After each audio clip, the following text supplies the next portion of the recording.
നമസ്കാരം.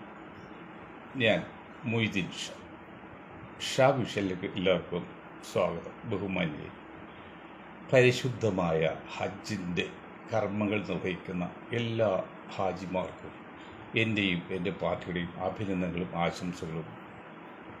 നാളെ പെരുന്നാൾ ആഘോഷിക്കുന്ന എല്ലാ മലയാളികൾക്കും എൻ്റെയും പാർട്ടിയുടെയും ആശംസയും നന്ദിയും അറിയിക്കുകയാണ്. ബഹുമാന്യരെ, നമ്മുടെ വിദ്യാഭ്യാസ മന്ത്രി കഴിഞ്ഞ പ്രാവശ്യത്തെ മന്ത്രിയും എണ്ണം പറഞ്ഞപ്പോൾ തെറ്റുപറ്റുന്നു. ഇത്തവണത്തെ വിദ്യാസമ്പന്നനായ മന്ത്രിയും 2,09,300 എന്നൊക്കെ പറഞ്ഞായിട്ട് കേൾക്കേണ്ടി. ശരിയാണെങ്കിൽ മന്ത്രി പുങ്കവന്മാരെ, നിങ്ങൾക്ക് എഴുതി തരുന്ന വായിച്ചാൽ മതിയല്ലോ. അതെങ്കിലും ഒന്ന് നേരത്തെ വായിച്ച് ഒന്ന് ട്രയൽ നടത്താൻ പാടില്ലേ? നിങ്ങൾ ആരെന്ന്? നിങ്ങൾ മന്ത്രിയാണ്, ഈ രാജ്യത്തെ നിയന്ത്രിക്കുന്ന ഭരിക്കുന്ന ഭരണകർത്താവാണ്. നിങ്ങൾക്ക് വീഴ്ച വരാൻ പാടില്ല. നിങ്ങളുടെ ഓരോ ശബ്ദവും ചലനവും പബ്ലിക് ശ്രദ്ധിക്കുന്നുണ്ട്. മേലെ അത് ആവർത്തിക്കരുത്. പിന്നെ ഒരു കാര്യമുള്ള ഈ 9,900 ആ രീതിയിൽ ചെറിയ മാറ്റം വരുത്തേണ്ട സമയമായിട്ടുണ്ട്. അതിനെക്കുറിച്ച് പഠിച്ചിട്ട് അടുത്ത ദിവസം സംസാരിക്കാം. ഇപ്പോൾ നമ്മൾ വൈലോപ്പിള്ളി സീതാരാമൻ്റെ കന്നിക്കൊയ്ത്ത് ആ പദ്യശകൾ പറയുന്നത്, വിരണ്ടോടിയ ആനയെ വെടിവെച്ച് കൊന്ന റിട്ടയർഡ് പട്ടാളക്കാരന് അവാർഡും സമ്മാനങ്ങളും നൽകുന്നു.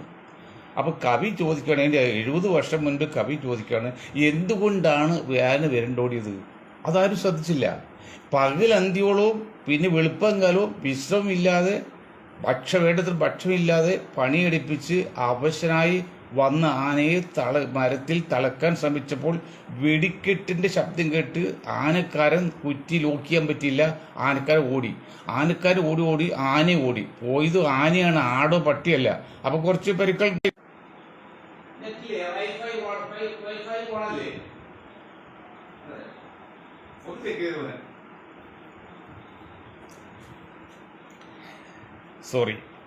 അപ്പോൾ അത് ശ്രദ്ധിച്ചില്ല. ഇപ്പോഴത്തെ റെയ്ഡിനെ കുറിച്ചാണ്. കാരണം പിണറായി വിജയൻ സഖാവിനെയും വെള്ളാപ്പള്ളി നടേശൻ സാറിനെയും PC ജോർജിനെയൊക്കെ ഒതുക്കി പറയുമ്പോൾ എന്തൊരു സന്തോഷം ആൾക്കാർ കിട്ടുന്നുണ്ട്. പക്ഷെ അതിലൊരു മറുവശം മനസ്സിലാക്കണം.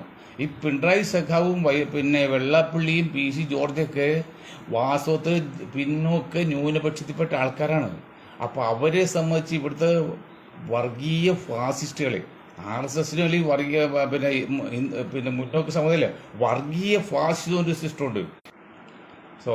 ആ സിസ്റ്റത്തെ എതിർക്കേണ്ട പ്രധാനപ്പെട്ട പാർട്ടികളോ വ്യക്തികളോ ആണ് ഈ പറഞ്ഞവരെല്ലാം. പക്ഷെ അവരുടെ നോട്ടപ്പശു കൊണ്ടും അവർ തന്ത്രത്തിൽ വലയിൽ വീഴ്ത്താനുള്ള സവർണ ഫാസിസ്റ്റിന്റെ പ്രവർത്തനം കൊണ്ടും പിണറായി വിജയനൊക്കെ തകർന്നുപോയി. കാരണം ഞങ്ങൾ അന്നും പറയാറുണ്ട് ഇന്നും പറയാറുണ്ട്, വിമാനത്തിൽ വെച്ചൊരു മന്ത്രി ഒരു സ്ത്രീയുടെ തൊട്ടു കൊടുത്ത്, അപ്പോൾ സ്ത്രീ തൊട്ടോ മന്ത്രി സ്ത്രീയെ തൊട്ടോ ഇല്ല, അങ്ങനെ പരാതി വരാൻ പാടില്ല. പിന്നീട് നമ്മൾ സിനിമാന്തരൻ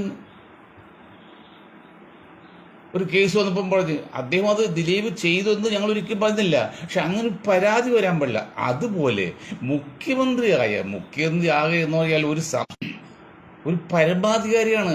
എന്തെല്ലാം സാമ്പത്തിക ആനുകൂല്യങ്ങളുണ്ട്.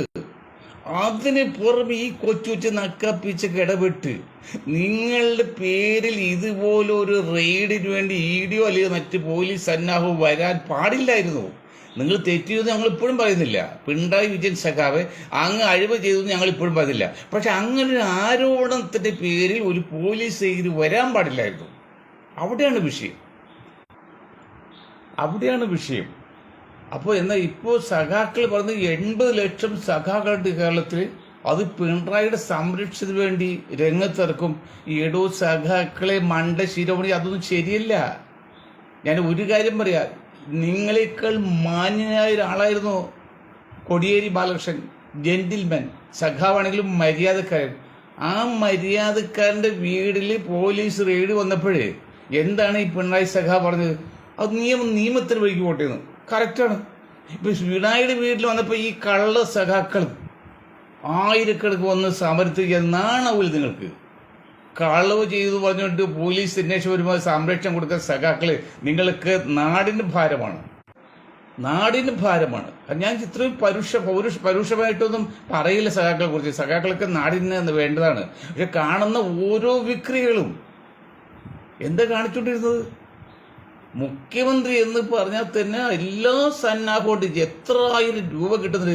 പിന്നെ ഈ നക്കപ്പിച്ച 1 കോടി 2 കോടി പിന്നെ അങ്ങനെ ഇങ്ങനെ മറിച്ച കോടിയൊക്കെ എന്തിനാണ്ടോ ഇത് എന്ത് ചെയ്യുന്നു?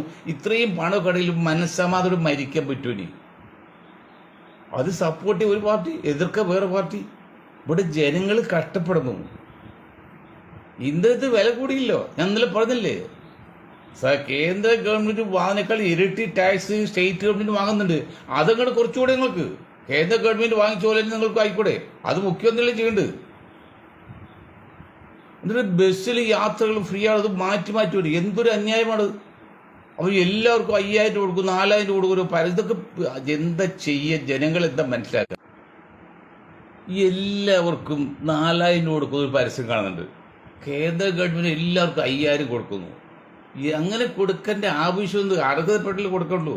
ഈ പാവപ്പെട്ടവരിൽ ഉൾപ്പെടെ നികുതി വാങ്ങിയിട്ട് ഈ സമ്പന്നന്മാർക്ക് സംഭാവന കൊടുക്കുന്നു, അല്ലെങ്കിൽ പിന്നെ പൈസ കൊടുക്കുള്ളൂ. എന്ത് ന്യായമാണ് അതൊക്കെ? സ്ത്രീകൾക്ക് ബസ്സിൽ ഫ്രീ, ഒരു വലിയ ന്യായമുണ്ട്. അതൊക്കെ ഞാൻ പറഞ്ഞാൽ ഞാൻ പറയുന്നില്ല. ഇപ്പൊ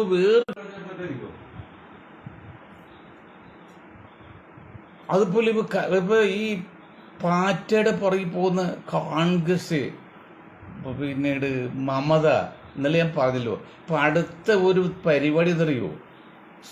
പിന്നെ KC വേണുഗോപാലിനെ AICCയുടെ പ്രസിഡന്റാക്കാൻ ശ്രമിച്ചു. നെറ്റ് പ്രോബ്ലം ഉണ്ടോ, ക്ഷമിക്കണം. അപ്പോൾ ഗാർഗിയെ കർണാടക മുഖ്യമന്ത്രി ആക്കിക്കൊണ്ട് AICC പ്രസിഡന്റായിട്ട് വേണുവിനാക്കാൻ പരിപാടി. അതേക്കുറിച്ച് ഒരുപാട് അഭിപ്രായ ചർച്ചയുണ്ട്. അതൊന്നുമല്ല വേണ്ടത്. അവിടെ പിന്നെ ശിവകുമാറിനെ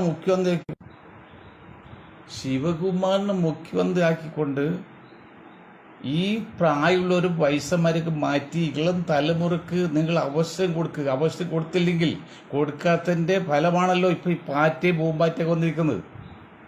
എത്രയോ അവസരങ്ങൾ നിങ്ങൾക്ക് ഉണ്ടായി, എത്ര അവസരങ്ങൾ ഇവിടുത്തെ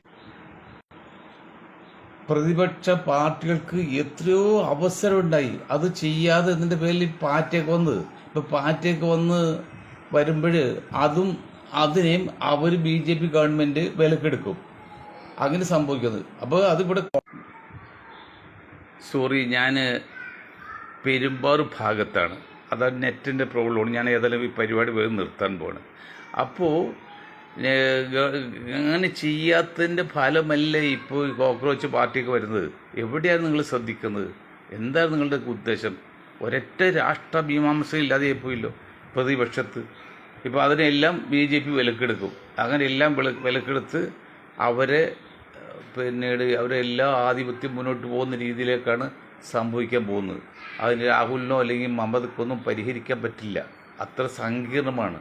ഇപ്പോൾ വടക്കേ ഇന്ത്യയിൽ പ്രത്യേകിച്ച് പെരുന്നാൾ കാലമൊക്കെ ഇല്ലേ, പശുക്കളെ അറുക്കാൻ പാടില്ല, മക്കളെ അറുക്കാൻ പാടില്ല. അവിടെ ബഹളം കൊലപാതകവും പശുവിൻ്റെ പേരിലേക്ക് ആൾക്കാർ തല്ലിക്കൊല്ലാണ്. ഇതൊക്കെ ചോദിക്കാൻ ഇന്ത്യയിൽ ഏതെങ്കിലും ഒരു പ്രതിപക്ഷ പാർട്ടി ഉണ്ടോ?